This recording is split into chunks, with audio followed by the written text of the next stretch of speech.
Hey everybody, as you know by now, Chicago Bears owner Virginia McCaskey passed away at the age of 102, and I just received by email this statement from NFL Commissioner Roger Goodell, so I'm going to read it here. Virginia Halas McCaskey, the matriarch of the Chicago Bears and daughter of George Halas, the founder of the NFL, leaves a legacy of class, dignity, and humanity. Faith, family, and football, in that order, were her North Stars, and she lived by the simple adage to always, quote, do the right thing, unquote. The Chicago Bears that her father started meant the world to her, and he would be proud of the way that she continued the family business with such dedication and passion. Our thoughts and prayers go out to the McCaskey and Halas families and Bears fans around the world. Oh, and by the way, I was trying to tell this story about Ed McCaskey, and then the system cut out. But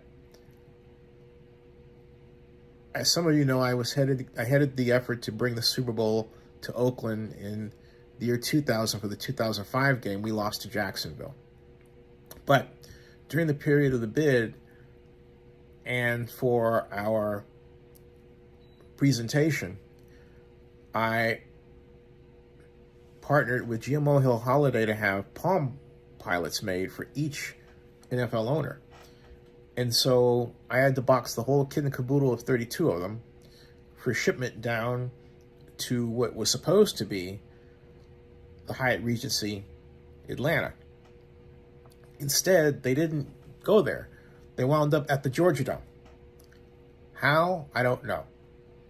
So I had to have them rerouted. I flew down to Atlanta early, and this was 1999. This is November 1st of 1999, and the year 2000, November 1st of the year 2000, and I had them rerouted. By the time I arrived, they were brought from the Georgia Dome to where they were supposed to be at the Hyatt. And I was making sure that they went to each of the NFL owners' rooms. I didn't know the rooms, of course. That's where the hotel comes in. So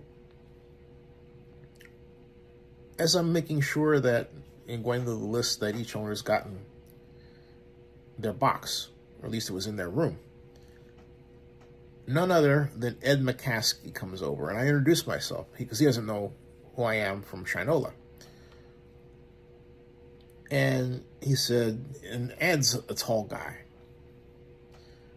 who's since passed on. He puts his hand on my shoulder and says, I have to ask you one question. What kind of name is Xenophon Abraham?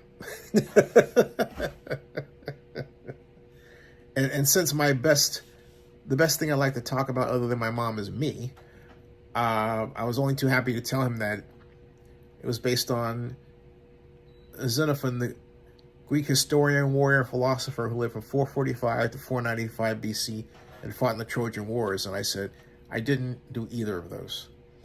But it's also my dad's name. He started laughing.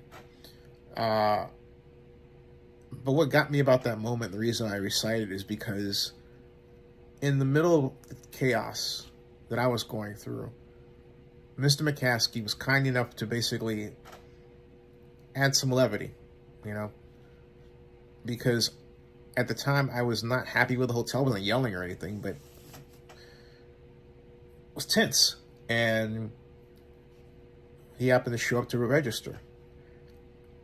And I was patiently waiting for an answer, and I introduced myself.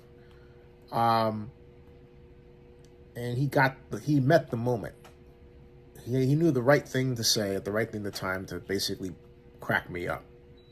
And himself too. He wasn't beyond a joke. The best joke is the joke that also makes you laugh.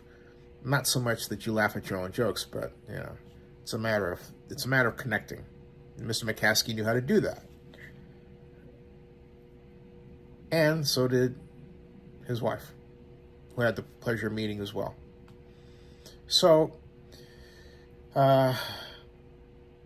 Now, the last surviving member of the family that can go all the way back to and has a direct connection to George Halas is no longer with us. And that's very sad. That's very sad. In a statement, Commissioner Goodell said that they left a legacy of class, dignity, and humanity, faith, family, and football. And also that they lived in a modest house in Des Plaines, Illinois, suburb of Chicago. All of that, they maintained their values, even though the Chicago Bears are now worth $5 billion. And just wait until their stadium is built and finished. Wow. Because that stadium alone is projected to cost right now, what, $4 or $5 billion? Whew. Why does it need to cost that much? That's huge. Anyway, it's really sad that Ms. McCaskey is not around at least one extra year to see how well the Bears do with their new offensive coordinator and defensive coordinator as well. So, and head coach. So, but she's going to be watching every game, every play. You can bet on that. Subscribe to Zennia62 on YouTube. Bookmark NFL News by Zennia62.com.